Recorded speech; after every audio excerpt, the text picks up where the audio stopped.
I didn't pregame this at all. Okay, good. I thought about it. I thought, maybe I should write down some questions. And I thought, no, I'm just going to talk and ask you guys questions about who you are. I don't even know who I am, though. Well, you know more than some of us. And I brought tissues because I can already feel like I'm going to cry. So Aww. if I cry, that'll be that. But yeah. Yeah, I have no end game for this conversation. Okay. I don't know what I'm going to do with the whole thing. I have some ideas, as I always do. But today, it's February 24th, 3:00 in the afternoon. Here we are having a awkward conversation, but it'll be fun. So, well, Paul and Michelle, we are here in the church, which I have been a part of for probably 10 to 11. Were you guys here at groundbreaking? Yes. Yeah. Yeah. So you were, when did you start? Were you a home group? Were you a school somewhere? Where did you guys start? Well, we were in the middle of church shopping. Mm. And it was kind of funny as we picked Calvary Chapel as to be our home church. Oh, okay. We didn't even know about the Vineyard. Yeah. And a friend of mine passed away, and we went to the memorial at First Baptist Church, and Barry was doing the memorial. Mm. And there was just something about Barry that we went, And I looked at Michelle, and she goes, okay, we'll try it once. And at that time, they were meeting in the middle school cafeteria. Okay. It was 2009. Wow. Okay. Wow, that's 17 years ago? 17 years ago. Okay. And I think that wasn't their last location before they built this building, right? Didn't they move one more time before that, or was that their last That location? Was the last location. Last location. Okay. Wow. 17 years. Yeah, we're like phase 3. If the home church, then I guess what was Bryan Way, Mm-hmm. and then the middle school. Okay. I was on the worship team at Desert Vineyard when I was a teenager. And for a short time, I was an electric guitar player. And I played mostly Tehachapi. Most likely because I didn't practice a lot. I wasn't very good. And so I would catch a ride with different worship leaders up the hill. And what's the one over by the Rose gas station? Is that Bryan Way? That's Bryan Way. So that's where we used to play. And then I remember changing to a different location and playing in like a gym. Mm. Is that? We did use the gym on holidays. When Easter service would be in the gym. But we used the gym as at the middle school for children's ministry. Okay. I think I did that at least once. And that was probably Easter service. Yeah. Yeah. I probably made that service worse. But you couldn't hear a thing. It was so echoey. Yeah, the echo in that building was terrible. The funny thing is I remember as we would be driving home, we would stop and we'd get like a burger or something on the way home with whoever I was with. And I remember as we would be getting back on the freeway or heading back down the hill, and I would see Tehachapi out the window, I remember thinking to myself on more than one occasion, who in their right mind would ever live here? And here I am living here for seven years. So I guess I am the person that would live here, and you guys too. Yeah, I've been here since 1996. 96. Okay. 94? Okay. Yep. Yeah, 94. And what brought you guys to Tehachapi? My first husband. Okay. Yeah. Moved to Bear Valley to have horse property and affordable and gated community. Yeah. I moved up here for work. Okay. The Sheet Metal Workers Union in Bakersfield area covers all of Kern County and the Antelope Valley. Mm. But most of the work was either Bakersfield or Lancaster. And so this was the halfway point. Okay. And so I just picked it here because it was, easier to kind of commute between the two places. Yeah. Yeah. So you met here. And how did you meet here? Online, Match.com. Nice. He was out there floating unattended, and I scooped him up. It worked. It worked. It did, yeah. That's great. So when you guys met, were you going to a church at that time? No, I was mad at God. Okay. And I hadn't returned back to church yet. Paul, were you going to a church? Off and on. I was baptized at First Baptist Church. Mm-hmm. Ended up a member of Stallion Springs Church. And I was going off and on, but at that time I was kind of struggling with... It was one of those... I was kind of in a difficult time in my life. Mm-hmm. And the weird thing is I had the book knowledge of who Jesus was and what he did and all that, but not really had really fully experienced him. And through a tough period, I remember I got on my knees one morning and just asked him 3 questions. Mm-hmm. And I had those questions answered in a church service at Stallion. And it freaked me out so bad I didn't go to church for about 2 months. I love that. I spent most of my life, God, if you're real, you'll do, this or that, know. And when that finally did happen, it was, I didn't quite know what to do with it for a while. It is scary when you realize he's listening. Yes. Yeah. Yeah. I mean, I think when people look at you guys now, they see very put together pastors, people that know how to pray and how to talk to people and be with people. But I know you guys well. I know that that's not always been your story. I know, Michelle, you've got some church hurt in your past. Yep.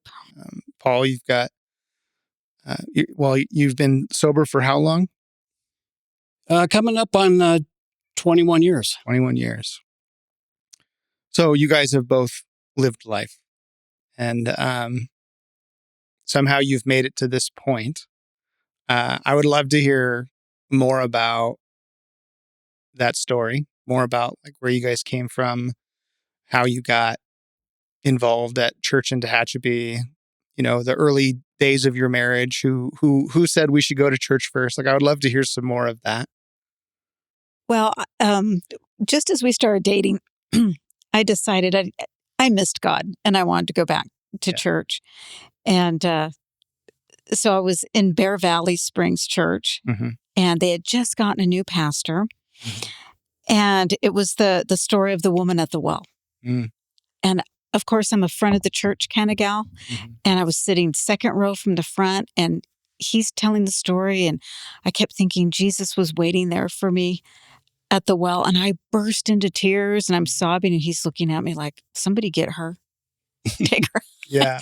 And I was too embarrassed to get up and walk out in front of all the people. Oh, it was awful. Yeah. But that was how I returned back to Jesus. And then we continued to date. And he tried Bear Valley Springs, and it didn't agree with him. And then I tried Stallion Springs, and it didn't agree with me. And then the whole time we were dating, and even 2 years, I think we were married 2 years before we found the Vineyard. Okay. Yeah. And what was it about the Vineyard at that time that felt different? I mean, it wouldn't have been Mike. It was Barry at that time, Barry and Sandra. And most of the services were videos of David Parker preaching from Saturday night.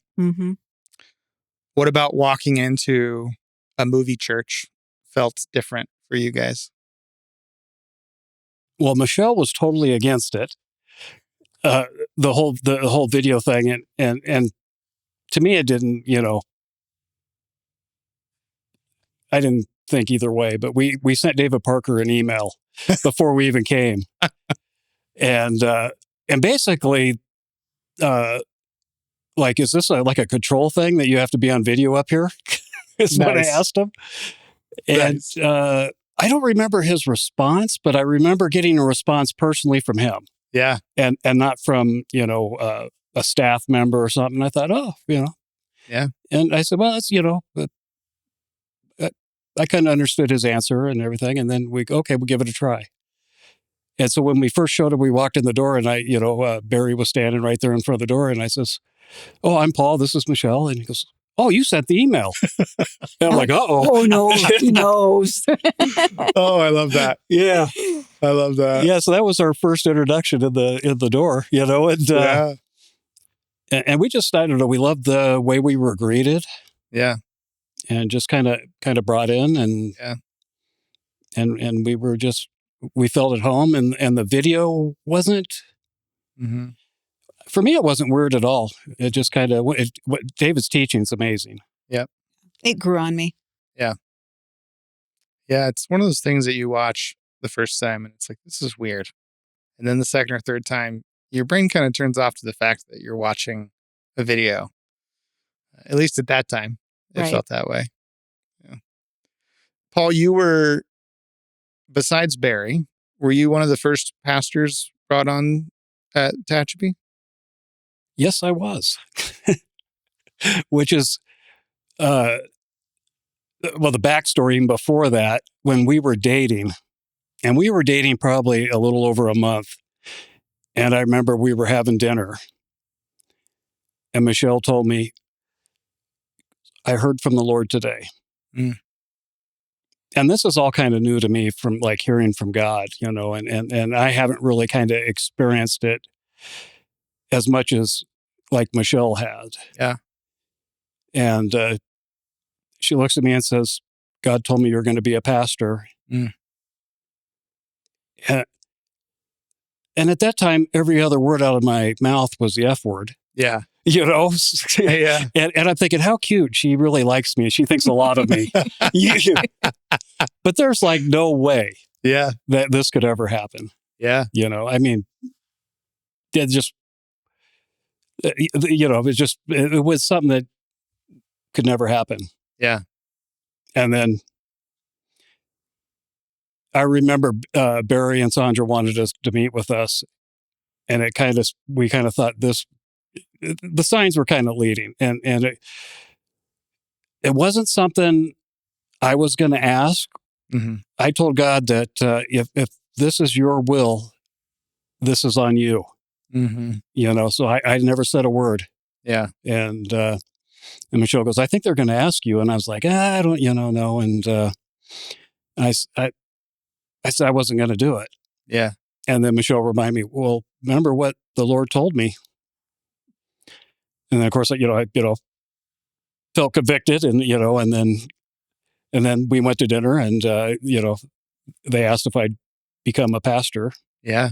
Kind of honor what I was already doing here at the church. Yeah. So what led to that conversation, Paul? What, when you say honor what you were already doing at the church, what did that look like over how much time? I mean, you guys walked in the door, you met Barry. He was like, oh, you're the guy that wrote the email. And now we're at dinner talking about bringing you on as a pastor. What was the in-between time like?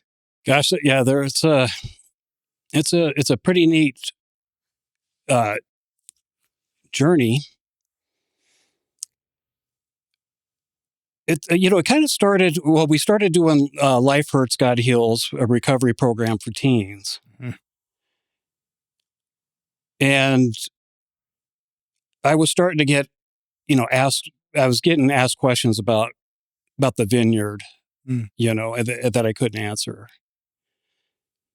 And so I was kind of, wrestling with that, trying to, figure out these answers and everything. And then we went to the summer retreat in Palm Springs. Mm-hmm. And I remember sitting there and Richard Hanley got up, one of the pastors there at the Desert Vineyard, Rebecca's husband. Mm-hmm. And he oversaw the VLI, the Vineyard Leadership Institute, which was a certificate program of like theology courses. Mm-hmm.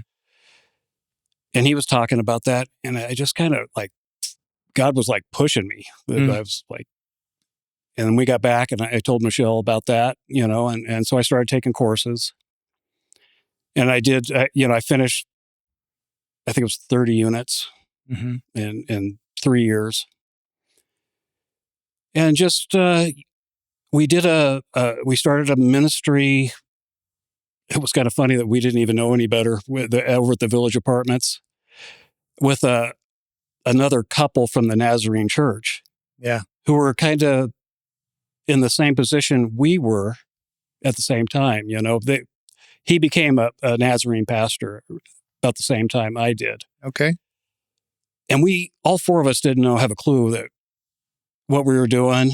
Yeah. And we're kind of questioning if we should be doing this. Yeah. And we started a Bible study at the Village Apartments. And we were going door to door, inviting people to this study. And it was the first Bible study no one showed.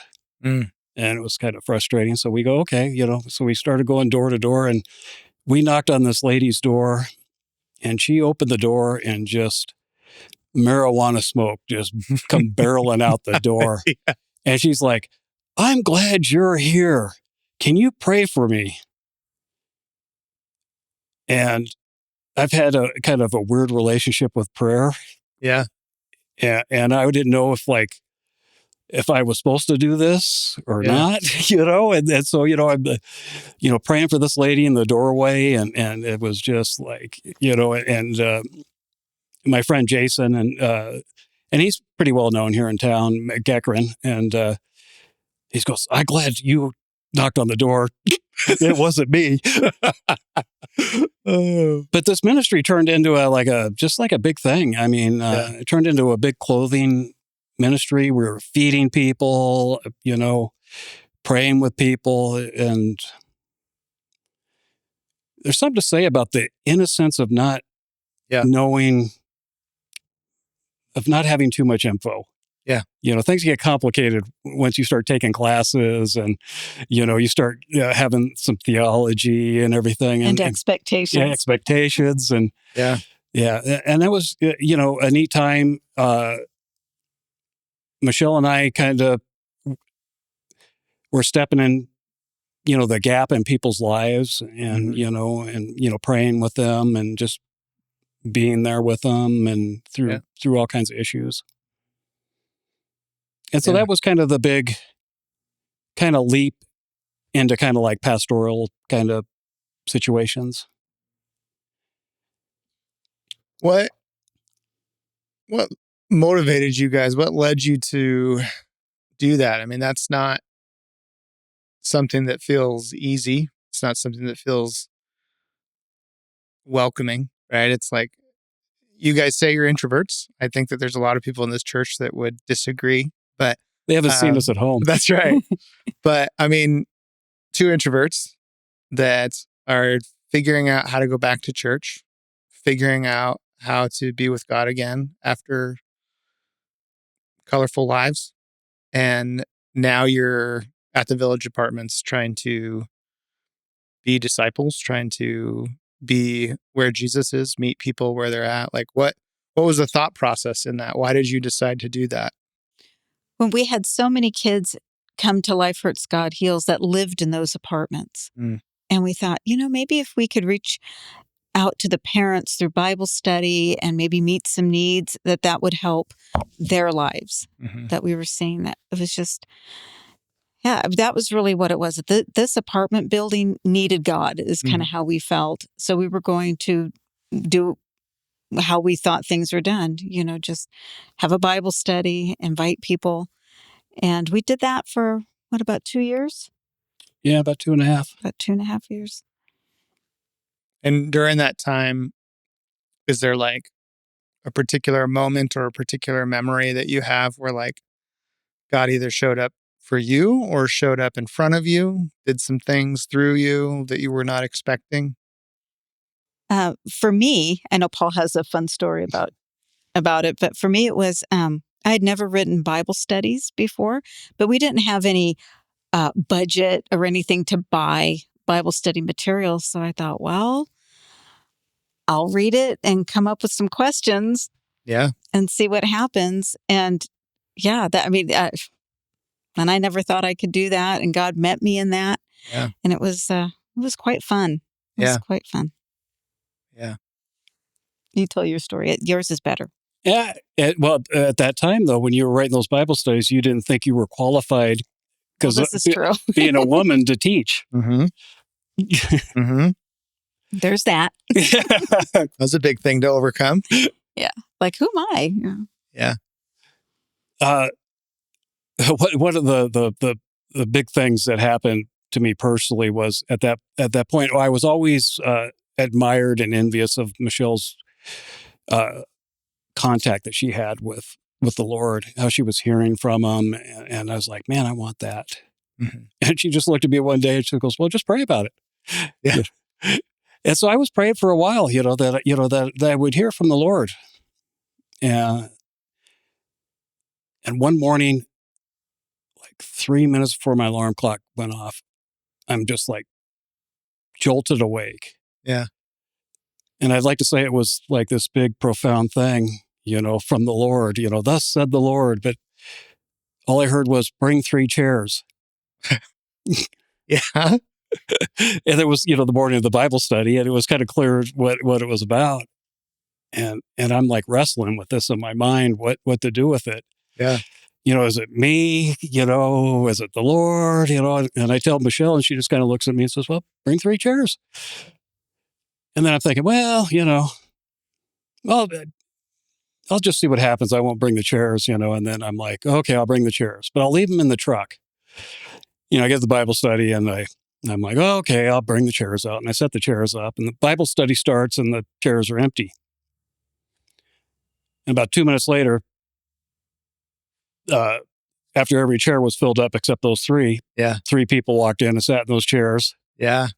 The funny thing was, it was, God's sense of humor is those 3 had to leave early, got up, left, and then 3 more people came in and sat in those chairs. Wow. Yeah. I love that. Isn't that just like God to do something like that? Yes. It's just like God, and it's just like you guys. I mean, like, you guys are so practical.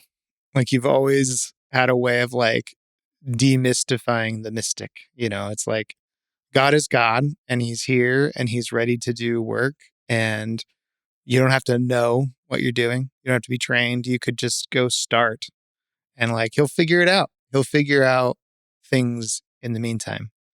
And sometimes it's as simple as bringing some chairs.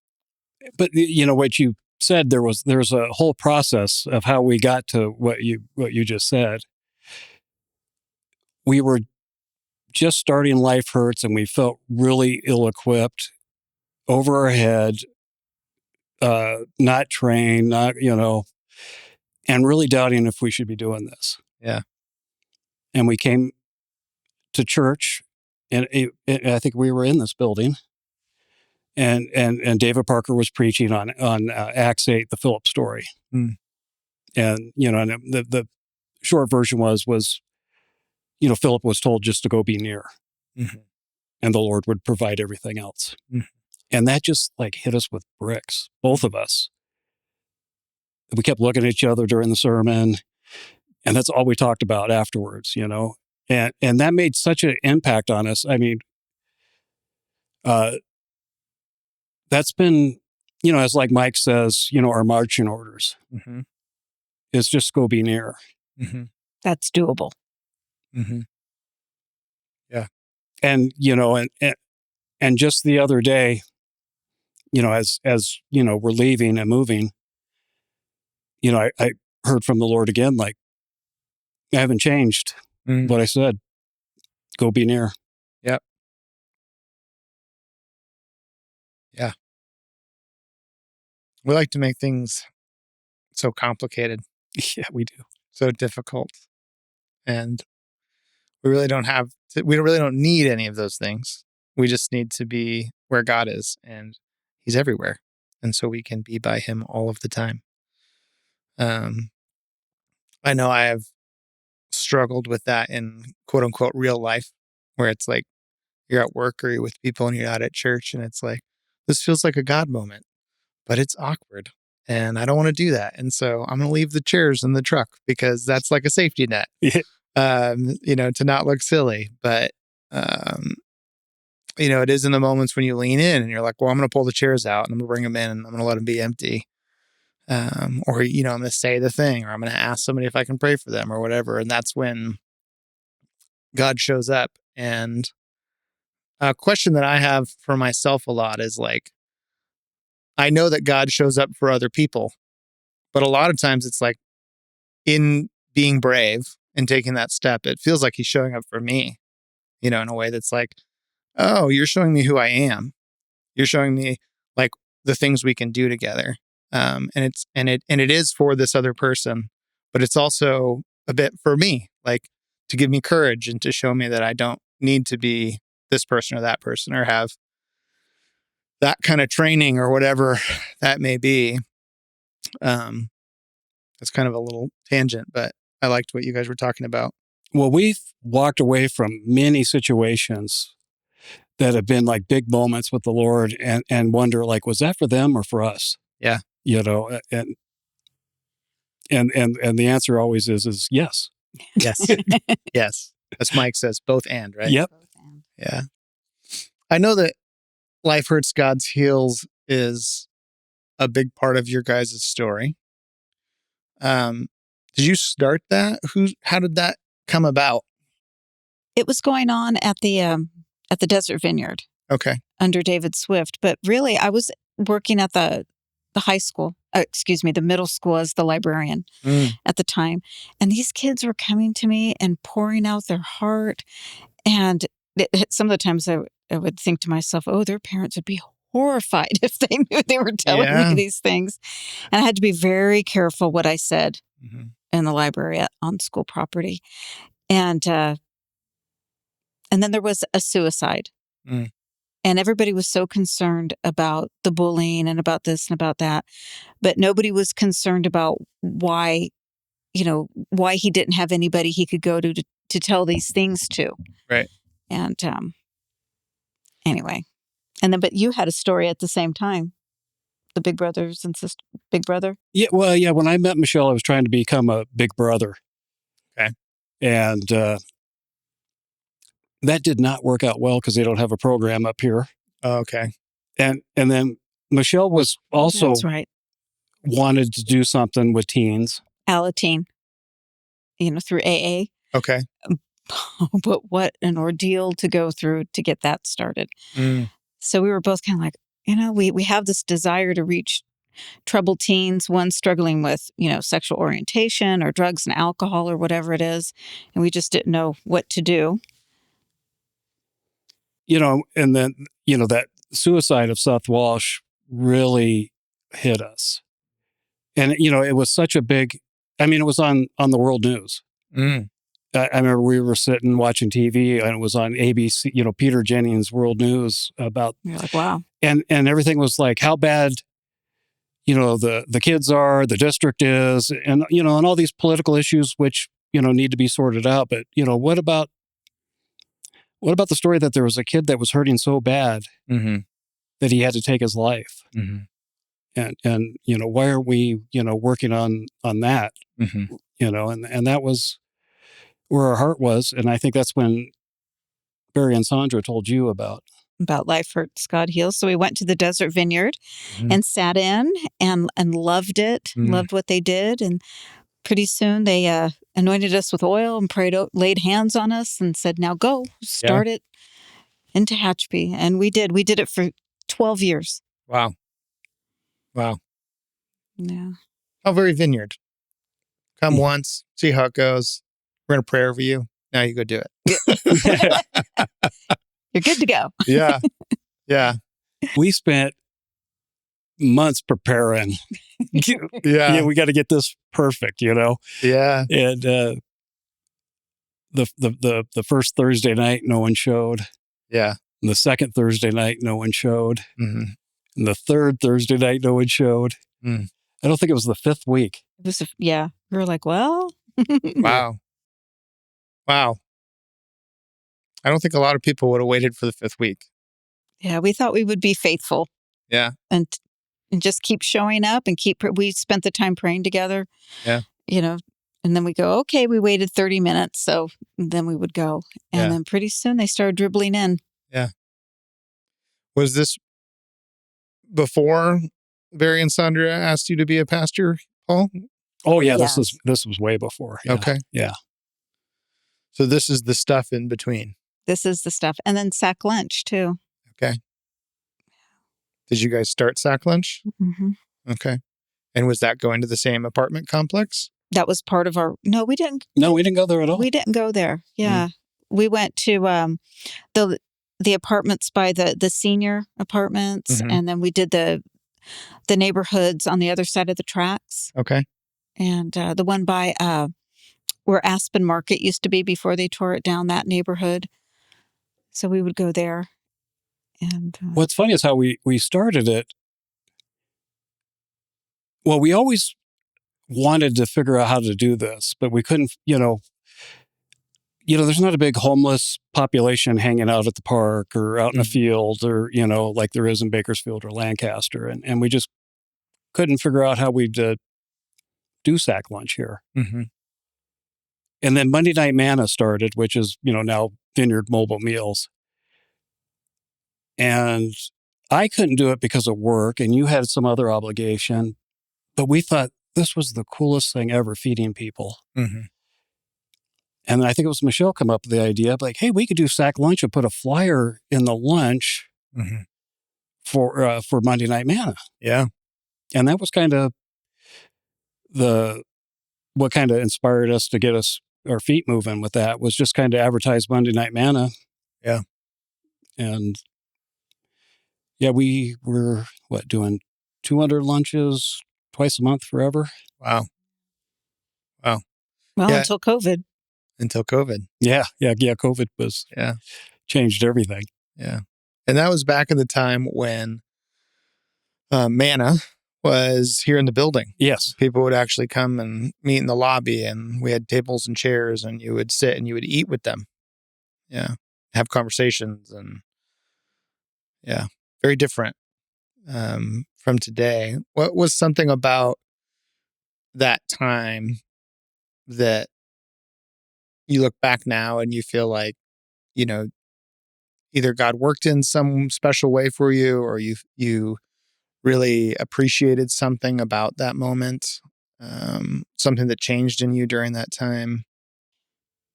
I think for me, it was feeling like one of the apostles, going out there, actually doing the stuff, Yep.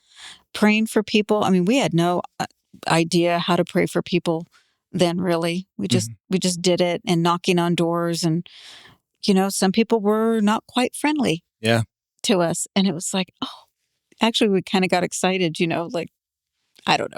It was kind of funny. Just being, just serving. Serving was how God was meeting with both of us at that time. Yeah. How about you? The coming to the Vineyard and then like, okay, let me do some research about what the Vineyard is and, the history and all that led me to a book called Servant Evangelism. And that changed how I thought about how you meet people where they're at. Mm-hmm. And so and then what the Desert Vineyard was doing, like the oil change thing where they would go door to door and change people's oil, to me was like, that's the best thing ever. To show Jesus' love in a real practical way is, well, for me, it's the only way I can really evangelize, that just being a servant, be who Jesus was, a servant. Just really appealed for me. It was, where my gifting is. And that's how I still look at serving now, is through that lens of being a servant evangelism or evangelist. Just to, show Jesus's love in a real practical way. And it was that kind of kindness and realness that led me to Christ, because I grew up a non-believer. And it was people being real that attracted me to Jesus. It wasn't the fire brimstone stories, Yeah. It's hard to be scared when you don't believe. Right. So, yeah. People tell me I'm going to hell, and I'm like, okay. Yeah. Yes. Yeah. Tell me more about that, Paul. Tell me more about early Paul. Tell me people being nice to you. How did you meet Jesus? You went from not believing to being a pastor. Oh, yeah. Well, Michelle likes to say I was raised feral. Nice. And, I'd be offended, but that was true, Yeah. So, at a real early age, I was really involved in alcohol and drugs. Mm-hmm. And I remember really young taking my first drink and thinking, this is what I want my life to be about. Mm. It filled that hole that I had. And so, I wasn't drinking every day, but whenever there was an opportunity, in third grade on, Yeah. I was drinking. Wow. Smoking. Yeah. And, getting in all kinds of trouble. Mm-hmm.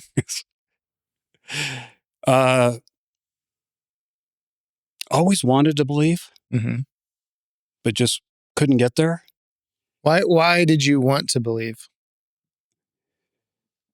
There was always just a draw that there, about, I wouldn't say I was an atheist, but agnostic, Mm-hmm. That there had to be something, Yeah. And, every Easter on TV, the 10 Commandments would come on. Mm. And I love history, and I was always fascinated about that story. And I try to stay up every year. It's like 4 hours long. And I'd never make it. As a kid. Yeah. And it was kind of like the first Bible I read was that. I cringe now when I watch that movie, but Yeah. but that was what God used that as the first Bible I read. Yeah. And that's stuck with me for a long time. Mm. When you start life off, running young like that, it doesn't end well. Yeah. And life got very complicated and very ugly really quick as through high school and then as a young adult. Mm-hmm. And I ended up going into a drug treatment center, getting sober, and then life kind of got interesting. And things that I didn't think I was capable of doing, like the normal everyday things, I was doing. Mm. And so which started me to investigate, in AA, they talk about a higher power. So I started like, okay, what is this higher power? Mm-hmm. And so I started reading up on all churches. And the first church I read up on was the Mormon church. Mm. Because I live next to Mormons and they had something that appealed to me. And that was that family. Okay. I started looking into the Mormon church because of how they modeled family. I really kind of respected that. Yeah. The Lord really put it clear that wasn't the route for me. Mm-hmm. Reading, the history and what they believe and stuff. And a friend from work invited me to, I think it was Central Christian in Lancaster for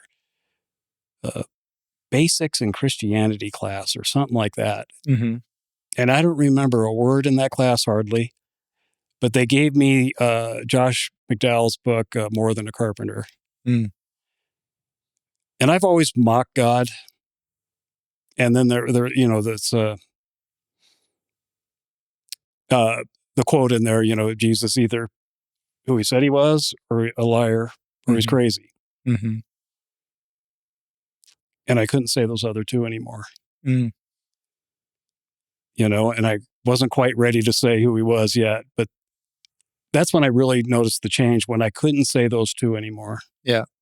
Because months earlier, I'd been able to say he was either a liar or he was crazy, but I couldn't say that anymore. Mm. And then that journey led me to First Baptist Church and, doing the Baptist thing, accepting Christ. Mm-hmm. And it was on a Wednesday. And I remember it was a Wednesday because they had Wednesday night service and they baptized me that night. Yeah. And I always smile when I drive by that church because I still remember that. It was a real special time and real special people there. Yeah. Yeah. And that kind of, started the journey. Mm. Yeah. Those are sweet memories. Yeah. It's interesting to me how different all of our stories are. We all end up in the same place in the same time for a stretch, and we're trying to do the same things. And you very rarely sit down and ask people long conversation about where it started and where they came from. But I enjoy it. And Michelle, I know that you have some Catholic background. Yes. Did you grow up Catholic with your family? Yes, I was Catholic. I went to Catholic school, Catholic high school.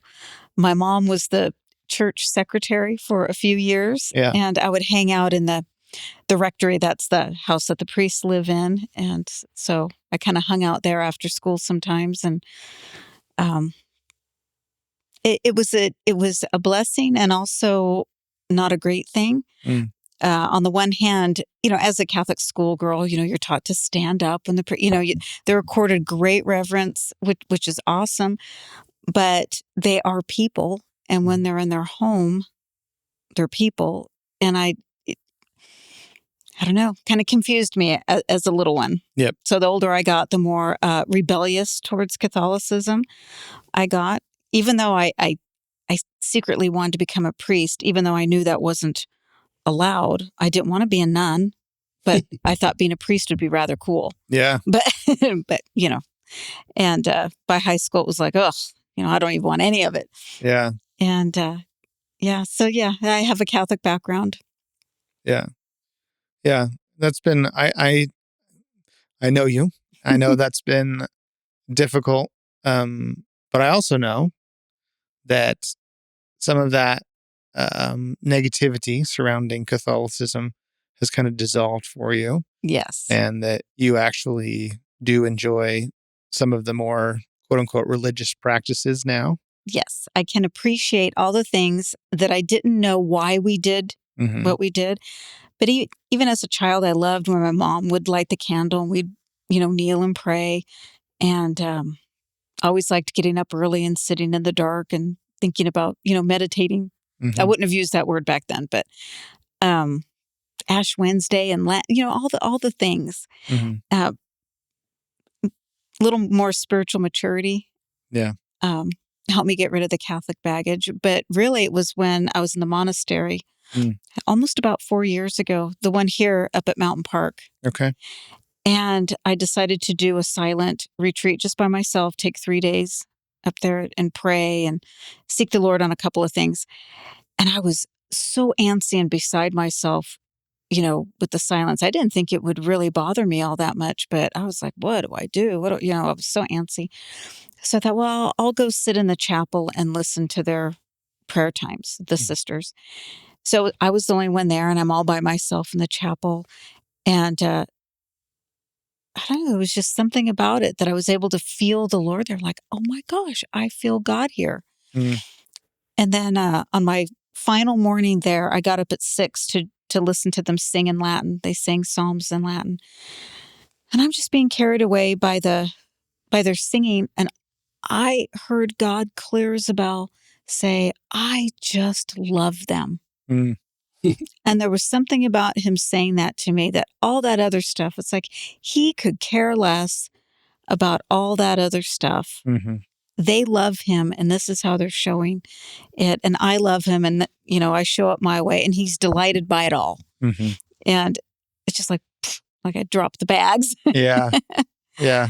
And now it's like, yep, I can make the sign of the cross if I need to kind of like, no, this is how I'm starting today. I'm having a hard time praying. I'm going to make the sign of the cross to kind of like, this is starting now.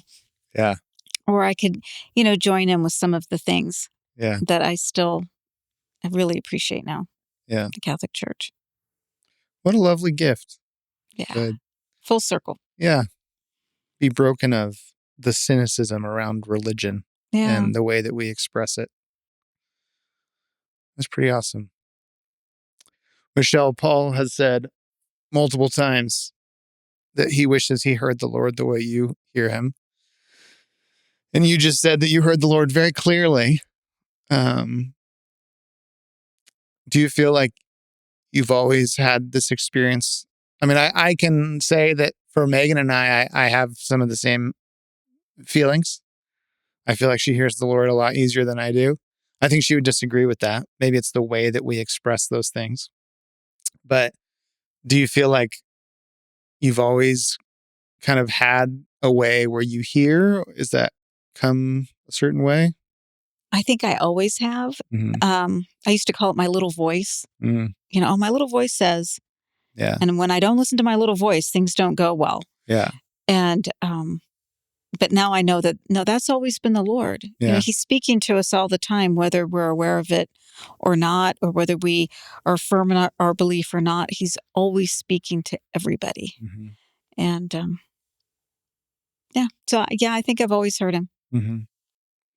And growing up in a Catholic house, did you have a moment in time where you were like, that God is real, I didn't believe before, now I do? Or is it something that you kind of were born into and you always had this sense that God is real, and then at some point in adult life it became more honest in your life?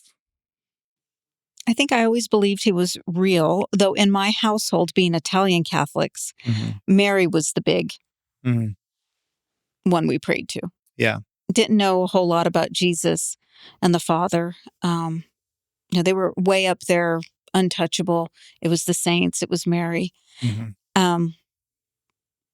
And then the older I got, that just didn't do it for me. I mean, I knew there was God. Mm-hmm. And then I tried to find him in other spirituality, late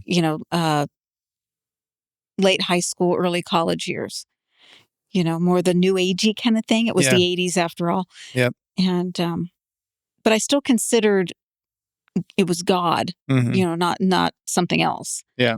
But, I had to take that trip. Yeah. For a little bit. Yeah. You guys had said when you met that you were angry with God. Yes. How long did that go on for? What was that experience? Well, by this time it was the late 90s, early 2000s. I had been a homeschool mom. Mm-hmm. I don't know, you're probably too young to remember the Proverbs 31 wife, and not far above rubies and all those things that we were being taught in church. Sorry if that's your thing. So I had patterned my behavior as a wife once I became a Christian at 32, I think I was, where I committed my life to Jesus. I'm going to be the Proverbs 31 wife, and I wanted my ex-husband to do the Promise Keepers thing. It was the thing. Mm-hmm. And then at 20 years of marriage, he left me for another woman. Mm.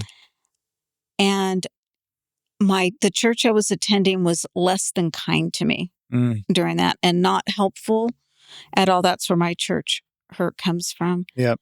It was pretty much, it made it 10 times worse what I was going through. And I thought, here I've tried to be the Proverbs 31 wife, almost to the letter. Yeah. Like it's a laundry list of things. This is what you have to do. And and I've served at church, and this is how you treat me. Mm-hmm. So I pretty much I'm not talking to you. Yeah. It's not that I quit believing. I just was giving him the cold shoulder. Yeah. And that lasted almost 3 years. Yeah. Yeah. Man. It's crazy how we do that. I mean, I'll just say the church is really good at hurting people. The church is really good at not being kind to people. I wish that wasn't the case. I think that we unintentionally hurt people at Tehachapi Vineyard Church. Yeah. It's just a thing. I think some of that is the way that we step into assumed expectations, assumed behaviors, trying to be a certain kind of wife, trying to be a certain kind of Christian. And when that comes crashing down, our foundation in which we view, experience, see, hear God comes crashing down with it. Coming out of that season, Michelle, you had said you missed God. Mm-hmm. Was there a moment where you feel like was there like a moment that you could say, this was my reconnection with God? He spoke to me in this way. He did this thing for me. What did that look like? I think I was so incredibly miserable, and I had nobody to reach out to. Yeah. My friends didn't really know what was going on internally. I was acting like a teenager. Yeah. I got married at 20 the first time, so I was like reliving my early 20s. Okay. Yeah. Now 40. Yeah. And it wasn't pretty. And they thought, oh, she's having a good time. Okay. But I was miserable. And I remember laying there in bed going, I hate my life. I've dug a hole that I can't get out of. Yeah. And I just started praying. And that was it. I went to church that next Sunday, and my kids are like, we're going to church again? Yeah. Because it had been 3. Yeah. So my anger affected their walk as well, which anyway. Yeah. That's just what it is. But yeah, and that's when I bawled my head off right in the middle of front of the church. Yeah. Yeah. And that started me back, but it still took a while to climb all the way out of that hole I had dug for myself. It wasn't like a total 180. Okay, now I'm back to being this, Christian walking in the light. It took a while. Yeah. So how long after that did you and Paul get married? A year and a half later. It was pretty fresh when we started dating. Yeah. And then he had the same thing, he wanted to grow in Christ. We kind of like came together right at that point where we wanted to be like Jesus, find out, reconnect with Jesus. And we did that together. Yeah. So I think we had our first date on December the 7th, 2008. And we were married, 2007. And we were married on December 8th. Yeah. The next year. Yeah. It's almost a year exactly. Yeah. So you guys came out of different places in life, being lost and not knowing where to go and what to do. You met each other, and in a very fresh and new way, without a lot of time or qualification going on, you started doing fairly big things. I mean, Life Hurts got Heals, doing door-to-door Bible studies, doing sack lunch, not small things. Paul, being asked to come on as a pastor. I think Megan and I met you, I don't know how long after that, but I feel like when we got here, you were already a pastor. And I didn't know a lot of this about you for a long time. I mean, we've talked about some of these things in the past. But I remember, there was some surprise when I heard some of the backstory. I guess I kind of assumed you guys had always been together. But yeah, I mean, it is, I think that people have a hard time believing that two ordinary people that have no idea what they're doing can show up and do a thing for God, with God, while still not knowing what they're doing. And in the midst of that, they can be asked to be a pastor, even though they feel like they still don't know what they're doing. I think that's a big takeaway from that story for me. I mean, you guys, so Paul, you became a pastor. How long were you a pastor here with Barry? It's been 2 or 3 years, I think, before the transition. Yeah, before the transition.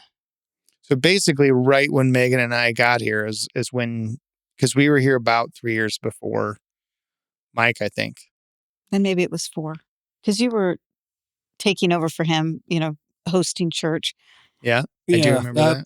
Yeah, I don't know exactly. Yeah, crazy how timelines meet up. Yeah, and the transition from Barry to Mike, more or less smooth. I mean, it definitely had some bumps. I know that you guys experienced some bumps. I know that Megan and I experienced some bumps. I think we, the 4 of us, really appreciated each other, that we could circle up and kind of vent with each other. Process. Yeah, that's right.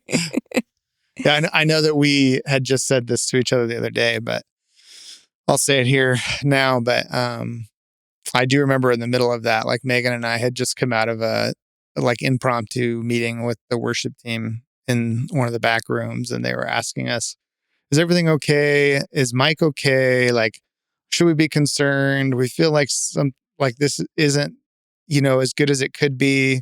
And granted, there was some bumps, but Megan and I felt like it was good. We were like, "No, we think this is good. We don't have all the answers. We think this is good." And I remember kind of coming out of that meeting, and senior leadership change is hard, even when you do it well. And I think that, it was done pretty well. But I remember coming out of that, and I think we met you guys in the lobby, and it was like the 4 of us in the building alone, and we hadn't talked in a couple of weeks. And you guys were getting asked questions, and we were getting asked questions. And I remember us kind of having this mutual moment of like, "Are you leaving? Because if you're not leaving, then we won't leave either." And it was like, I remember going home from that moment, and that brought a lot of peace to Megan and I. That brought a lot of strength to be like, this is where we're supposed to be. And at the time, Megan and I had been very seriously considering moving to Minnesota. I mean, it was the plan. It wasn't a consideration. We were doing that. And I remember Mike had asked me at the beginning not to move to Minnesota. And I said, "So sad, too bad. We're moving to Minnesota." But Megan was committed to seeing through the transition. God had told her that. And it turns out that we didn't end up moving to Minnesota. But I do remember, in those quote unquote early years, looking to you guys for a lot of peace and strength and your steadiness. I feel like you guys have always had a steadiness about you, that, it's another sack lunch. It's another life hurts. It's another, it's the next one, in a really steady way. Michelle, I know after Mike came, obviously a year after Mike came, we went into COVID and all of that stuff. And Mike wanted to bring some pastors on staff, and he wanted to do it in a public way in the service. And I think this was during COVID. When were you asked officially to come on as a pastor? 2023. Okay. I think. Okay. 2023. So what was that experience like for you? Okay, to be honest. Yeah. I thought they were just, giving me a little token, oh, isn't she cute? Okay. Let's call her a pastor, move her out of the office so somebody good could come in and take over and make it better. Yeah. To be honest, that's yeah. It was like, okay, there you are. Yep. And but no, it wasn't that. But at least I don't think so. But they knew I didn't really care for the administrative, and it's not my gifting. Yeah. It's not my love. But I loved when people came into the office and I got to talk with them and pray with them and, meet with them later. Or, that's the part I liked about working in the office. Yeah. So that's the part I got to do then. Yeah. After they made me a pastor, was like, okay, now that's all you have to do. You don't need to do all this other stuff. Yes. Yeah. Yeah, you've worn a lot of hats here. You've done a lot of different things. At one point, you were doing graphics. Yeah. For the church. I did the graphic. Yeah. Goodness. Yeah. Yeah. When we met, she couldn't even turn the computer on. He caught me up on the computer. Nice. I love that. I did take a lot of online classes for InDesign, though, so Yeah. I caught up. Yeah. Yeah, and I do remember when you transitioned out of the office to be a pastor, there was a lot of feeling of doubt in that moment. Oh, yeah. You felt like you didn't have anything to do. Yeah, I felt like, well, now what do I do with myself? How am I going to, do this thing? But at the same, it kind of overlapped. I took vows with the Order of the Mustard Seed. Mm-hmm. And one of the things I started was the Lectio Divina Tuesday morning prayer. Mm. And I did that probably a few months before they made me a pastor.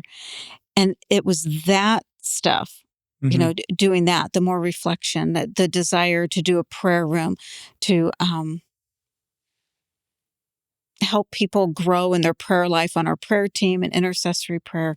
Mm-hmm. And all of a sudden, I didn't have to think about it. It just kind of happened. Yeah. God took care of it. Yeah. He took my little lunch, like from the feeding of the 5,000, my little lunch. And he's like, oh, okay, here. Yeah. Yeah. So it's been fun, but I never would have imagined. Mm-hmm. I mean, I had no idea what I would do. Like, what do I do with this? Yeah. Yeah. And you found yourself pretty busy. Yes. Yeah. I went from like, what do I do? How am I going to prove I earned my keep as a pastor? Yeah.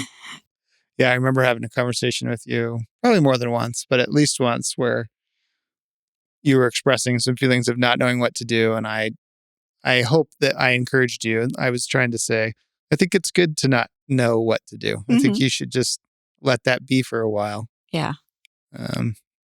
But yeah, I mean, I think you have become a powerful presence in our church. I think Thank you. People really do respect you a lot. I think that what you do with spiritual care, with prayer, I think not necessarily front and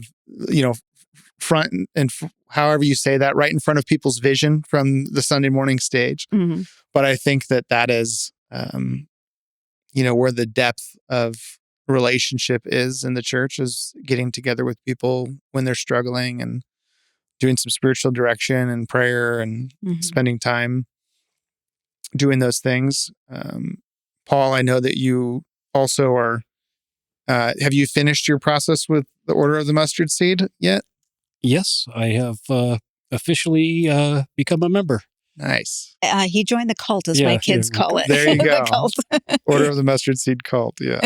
And you've told me that you really enjoy like the online virtual morning prayer, like getting to.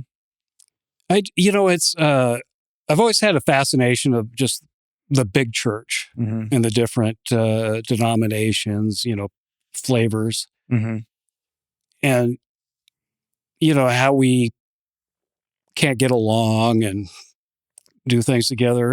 And this group, which is worldwide, is an ecumenical group, and there's never any fighting. There's never, and we all come together through prayer. Yeah. And it's amazing to see that this could be done. Yeah. Yeah. On our prayer call, we have a Mennonite, there's Baptist, there's Anglican, lots of Anglicans because it's based in England. Every type of evangelical, non-denominational flavor you could think of. Yeah. One lady who lives in New Zealand, but she's actually from Germany, and she was praying in German. Wow. I mean, it's amazing. But we all have that same basic place that we're working from, our 3 vows and our 6 practices. And since that's where we're coming from, all the other theology and flavors doesn't make any difference. Yep. And we're always discussing how we could do that in our local church. What can we, as the global church, stand on and letting go all that other stuff and do the same thing? But none of us have come up with a good answer. When you figure that out, you'll solve a lot of the world's problems. Yeah. Well, I've been talking to you for a long time. I want to ask you, I think 2 more questions. We'll see if more comes out. But I think the question that I would love to hear from you guys is just what has Tehachapi Vineyard been for you this time that you guys have been in?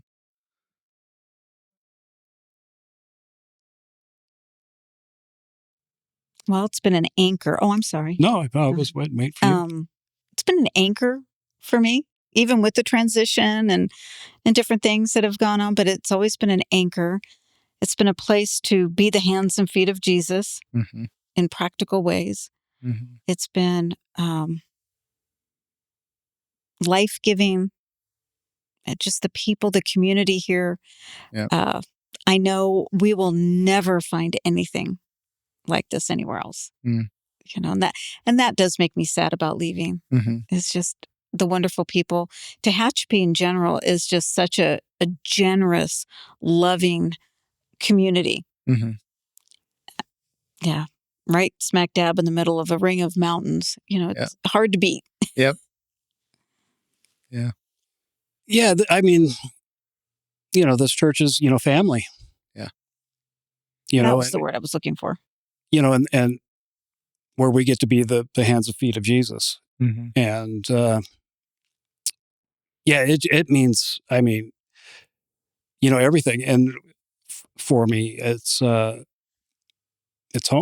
Yeah. And I remember, you know, when the transition, even before it started, even before we knew it was going to be Mike, you know, Michelle and I talked that we would, you know, we would step down from leadership if that's what was, you know, needed for the church to, you know, so we would be out of the way. Yeah. You know, if that was needed. And,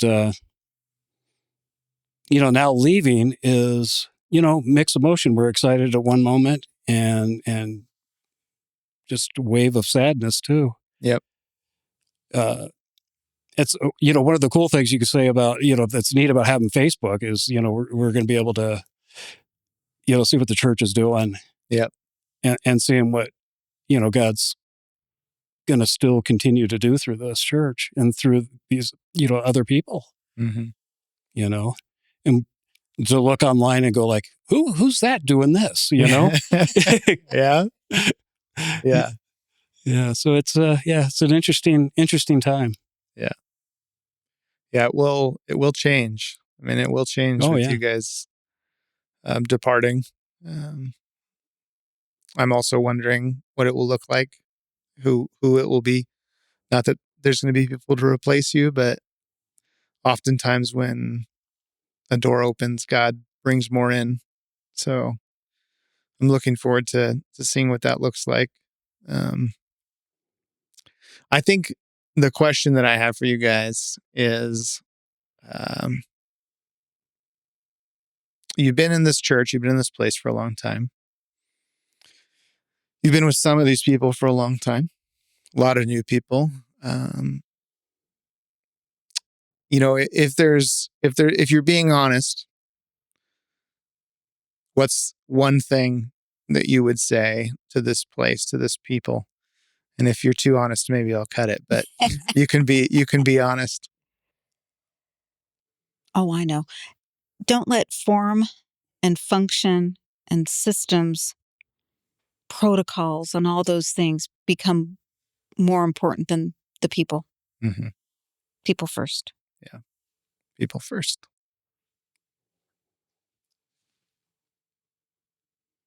I would say not to forget the power behind the personal invitation. You know, inviting that person that was like me, quiet, doesn't know that he's qualified to be asked to do. I remember when they first asked me to do tithe here, or you know, the offering. You know how that kind of meant, like, wow, you know, and that was, you know, that personal invitation. I think is a powerful tool, you know, for the Lord. Yeah. Yep. What seems simple to us is big in people's lives. Yeah. Well, this has been fun. I'm sad we didn't do this more. This was a fun conversation. Yeah, it was. Before we kind of close it out, do you guys have anything, or should we move towards closing? I feel like I've talked a bunch. Which is good. That's why you were here. You were here to talk a bunch. I guess I just want to encourage, the new believer and even the one that maybe has just sat in the chair. Yeah. That everybody, just like we always say, everybody gets to play. Mm-hmm. You don't need a degree. You don't need to know a bunch. Yep. Everybody gets to play in God's kingdom. Yep. Very cool. You don't have to have anything, Paul, but if you do. Weather the storms. Mm-hmm. Church can be ugly. Mm-hmm.